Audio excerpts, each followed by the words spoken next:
Oi, seja muito bem-vindo e muito bem-vinda a mais um episódio do Entre a Mordida das Emoções. Eu sou Ana Paula, nutricionista comportamental, e hoje eu quero te convidar a olhar com mais profundidade para algo que talvez você já tenha vivido ou esteja vivendo agora. Nos episódios anteriores, a gente falou sobre fome emocional, culpa alimentar e principalmente sobre o papel das emoções na nossa relação com a comida. E se tem uma coisa que ficou clara, é que a comida muitas vezes é só a ponta do iceberg. E mesmo sabendo disso, a verdade é que muita gente continua procurando a próxima dieta milagrosa, a próxima promessa de controle, aquela esperança de que agora vai. Mas o que será que a gente está tentando consertar quando começa mais uma dieta? Será que é o corpo que está errado? Será que é só a falta de força de vontade?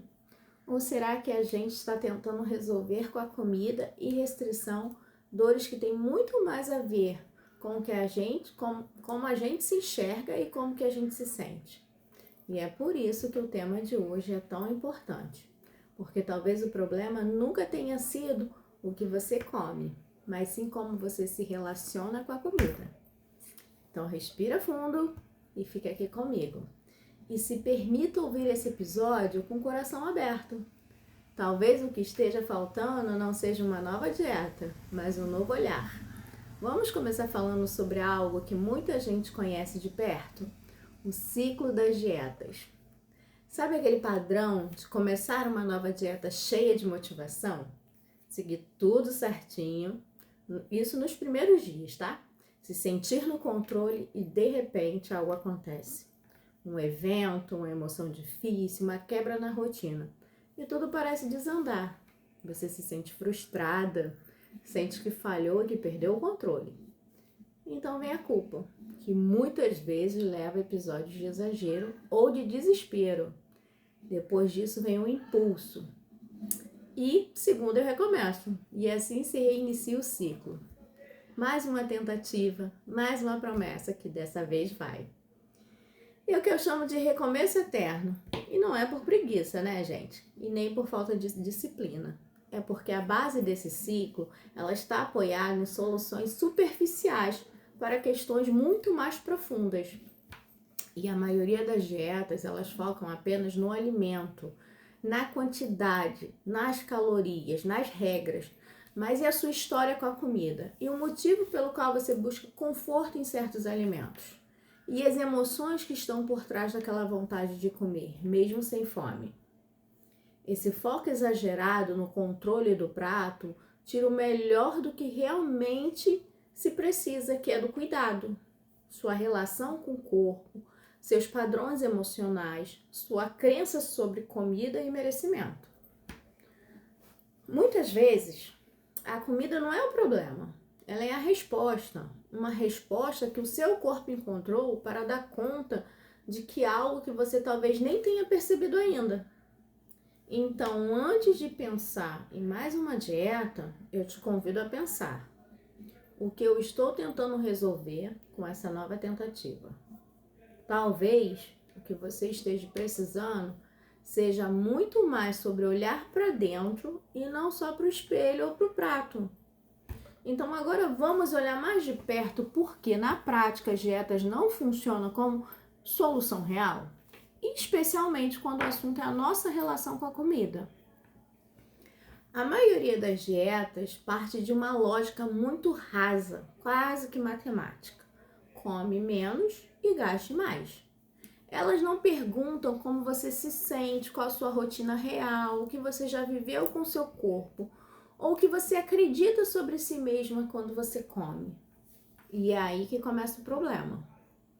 Dietas, elas não consideram suas emoções. Elas ignoram o fato de que você pode comer porque está ansiosa, triste, entediada, frustrada.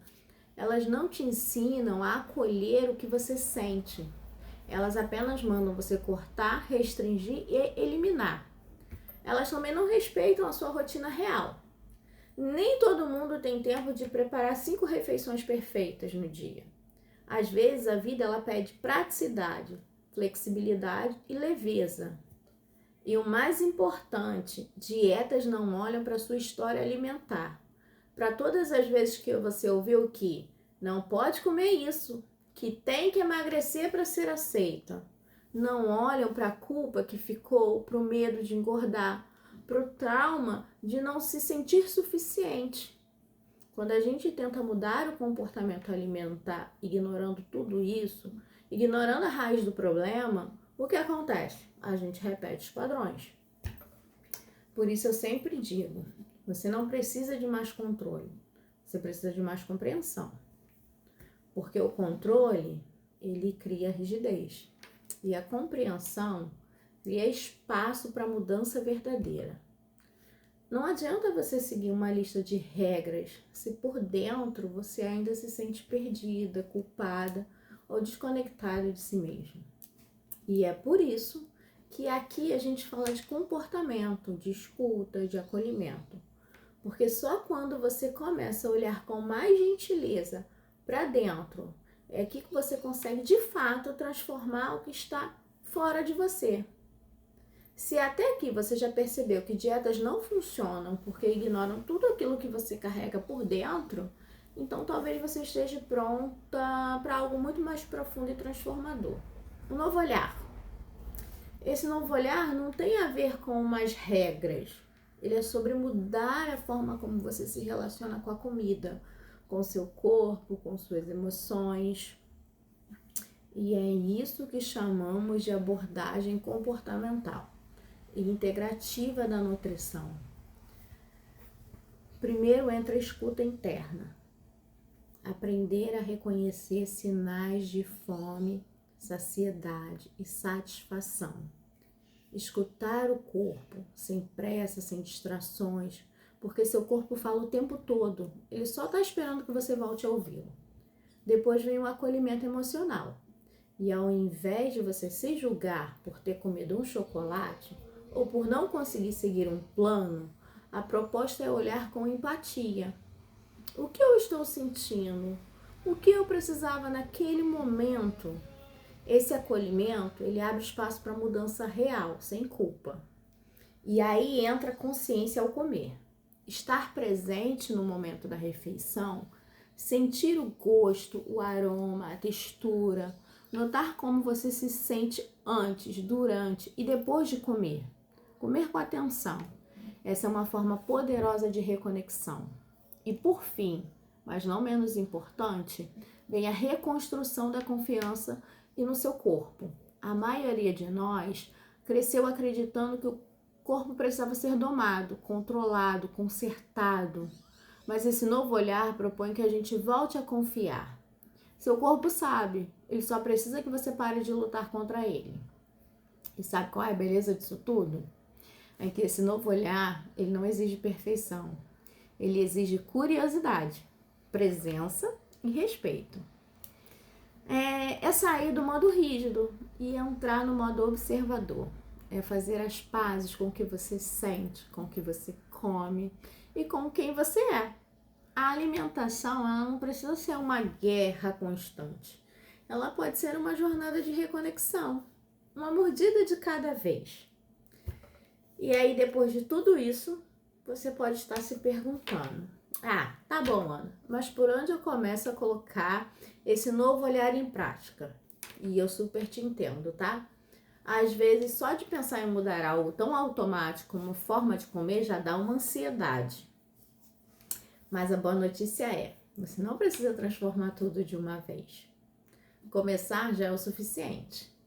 E aqui vão algumas sugestões para esse seu primeiro passo. Primeiro, observe seus padrões automáticos.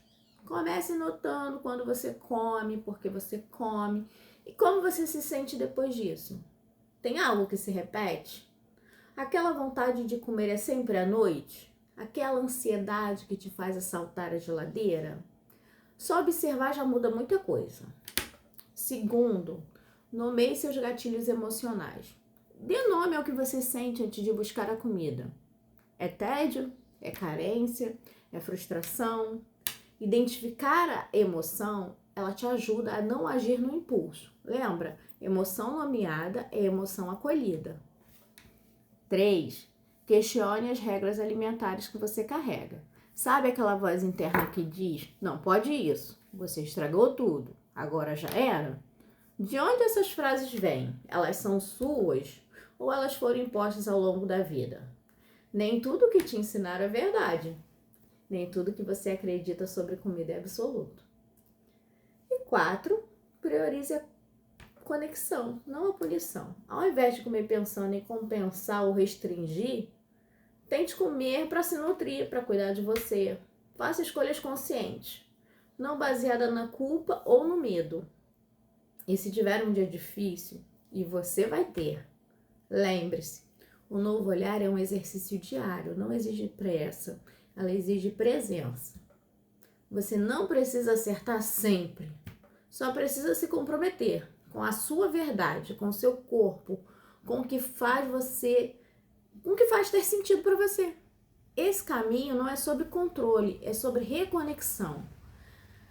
É você não estar sozinho, tá? E nisso eu vou estar aqui com você, nesse processo.